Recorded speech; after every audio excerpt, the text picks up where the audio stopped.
মালা কি রে ভাই রে মধ্যে ইনকে করে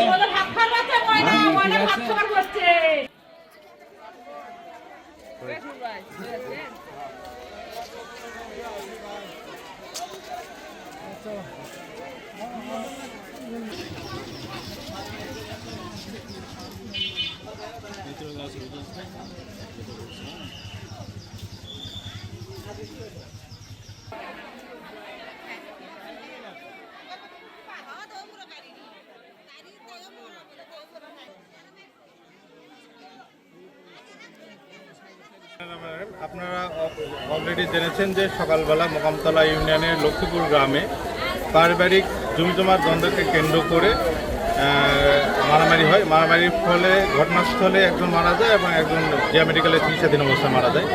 এখানে যেহেতু জমিজমার বিরোধ, তাদের পারিবারিক জমিজমা সংক্রান্ত বিরোধ, ৩০০ জমিনের বিরোধ আছে। বিরোধ ছিল হলো রেজাউল, জামিল আর হলো তোফাজ্জলের মধ্যে।